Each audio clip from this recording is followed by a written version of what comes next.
वाकया सुन के रोंगटे खड़े हो गए, पैरों के नीचे से जमीन निकल गई। सोचा आपसे जरूर शेयर करूंगा। हजरत जुनैद बगदादी का दौर था कि एक आलिम इस्लाम के बहुत बड़े आलिम ने इस्लाम छोड़कर ईसाइयत कबूल कर ली। लोगों में तशवीश लाहक हो गई कि इतने बड़े आलिम थे, आखिर इस्लाम क्यों छोड़ दिया। चंद उलमा इकट्ठे होकर उसके पास गए। वो तो ये सोच रहे थे शायद किसी ईसाई मजहब के लोगों से मुनाजरा हुआ हो और मुनाजरा हार कर उनका मजहब इख्तियार कर लिया हो। वो लोग जब उसके पास पहुंचे, उसे जाके पूछा कि बंदे खुदा तुझे क्या हुआ। जाके अल्लाह का खौफ सुनाया तो कहने लगा कि दरअसल मेरे साथ मामला ये हुआ कि एक रोज सर्दियों की ठठरती हुई रात थी, सर्दियों के दिन थे। मैंने कुएं से पानी निकाला, ठंडे पानी से वुजू किया, मस्जिद में जाके इमामत के लिए मुसल्ले पे खड़ा हो गया। लोगों ने पीछे सफें बांध ली थी, तकबीर भी कह दी। मैंने तकबीर तहरीमा के लिए अल्लाह अकबर कहा तो मेरा वुजू खारिज हो गया। अब मैं ये गुमान कर रहा था कि यहां अब मुसल्ले पे नमाज बीच में छोड़ के वापस जाऊं तो लोगों में तमस्खर उड़ाया जाएगा, लोग मेरे बारे में क्या सोचेंगे। और दूसरा, ठठरती हुई रात में फिर जाके दोबारा वुजू के लिए पानी निकालूं, वुजू करूं। तो मैंने इसी हालत में नमाज शुरू कर दी और नमाज के दौरान मैं डरता रहा कि कहीं अल्लाह के अजाब का कोड़ा मुझ पे न बरस पड़े कि मैं बगैर वुजू से उसके मुसल्ले पे खड़ा हूं और नमाज पढ़ा रहा हूं। सारी नमाज डरते डरते गुजर गई, लेकिन मुझे कुछ नहीं हुआ। अगले रोज मेरा दिल थोड़ा शेर हो गया। फिर बगैर वुजू के भी मैं जाए नमाज पे खड़ा हो जाता और नमाज पढ़ा देता। लेकिन एक दिन आया कि मैं हालत जनाबत में था, मुझ पे गुस्ल फर्ज था, लेकिन मैं इसी हालत में जाके मुसल्ले पे खड़ा हो गया। अब थोड़े थोड़े गुनाह इंसान को किस तरह दीन से दूर ले जाते हैं, जरा मुशाहिदा कीजिएगा। छोटी चोरी इंसान को बड़ी चोरी की तरफ रागिब करती है।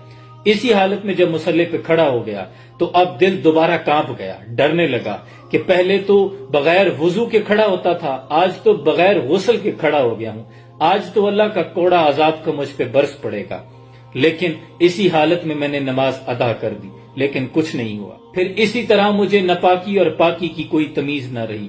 जिस हालत में भी होता बगैर वुजू के नमाज पढ़ा देता, बगैर गुस्ल के नमाज पढ़ा देता। एक रोज बैठे बैठे दिल में गुमान आया कि यार अगर ये दीन सच्चा होता तो मुझ पे तो अब तक अजाब आ जाता। मैंने तो नमाज का तमस्खुर उड़ाया है, मैंने तो दीन मुस्तफा सल्लल्लाहु अलैहि वसल्लम का तमस्खुर उड़ाया है, मुझ पर अभी तक अजाब क्यों नहीं आया। अब शैतान ने यह वसवसा डाल दिया कि ये दीन सच्चा ही नहीं है। शैतान ने जब ये वसवसा डाला कि दीन सच्चा ही नहीं है तो इस्लाम छोड़कर ईसाइयत कबूल कर ली। अब सामने बैठे उलमा से एक ने चीख मार दी, कहने लगी ओ बदबख्त इंसान, तू ये समझता है कि अल्लाह के अजाब का कोड़ा इस सूरत में बरसता कि मस्जिद की छत तुझ पे गिर पड़ती, तेरा सीना फट जाता, तेरी टांगे तोड़ दी जाती, या तेरे बीवी बच्चे मर जाते, तुझसे रिस्क छीन लिया जाता, तू भूखा मरता।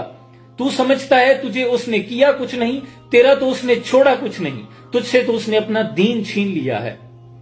तू ये समझता है कि मुझ पे कोई अजाब नहीं आया, उसने तो तेरा छोड़ा ही कुछ नहीं। पानी भरन सुहेलियां ते रंगा रंग खड़े, भरे औसदा जानिए जिदा तोड़ छड़े। हम अपने इर्द गिर्द कितने लोगों को देखते हैं जो इंतहाई जालिम हैं, लोगों के हक गजब करते हैं, लोगों के साथ धोखाधड़ी से काम लेते हैं, मुलावट करते हैं, माल इकट्ठा किया हुआ है 2 नंबरी से, लेकिन वो देखें दंदनाते फिर रहे हैं, उन पर कोई अजाब नहीं आता। आप ये गुमान अगर कर लें कि अल्लाह इनको पूछता नहीं, इन पर कोई अजाब नहीं आता, याद रखें अल्लाह ने रस्सी को ढीला छोड़ा हुआ है। अल्लाह तौफीक ही नहीं देता कि वो उस जानिब आ जाए। आप ये समझते हैं कि मैंने नमाज नहीं पढ़ी, वो अपनी सजदे की तौफीक छीन लेता है। उसने कभी अजाब की सूरत ये नहीं की कि वो आपसे रिस्क छीन लेगा, आपकी औलाद छीन लेगा, बीवी बच्चे छीन लेगा, कारोबार छीन लेगा। नहीं, वो सजदे की तौफीक छीन लेता है। वो अपनी तरफ आने वाले रास्तों पर रुकावट बन जाता है। आपकी सोच, आपका ख्याल उस तरफ जाता ही नहीं है, आपको दीन की फिक्र खत्म हो जाती है। अल्लाह करीम हमें ऐसी छोटी छोटी गलतियों से जो हमें दीन से इतना दूर ले जाती हैं, छोटे छोटे डॉट होते हैं जो हमारे दिल पे लगते हैं, गुनाह करने के बाद फिर आहिस्ता आहिस्ता दिल स्याह हो जाता है।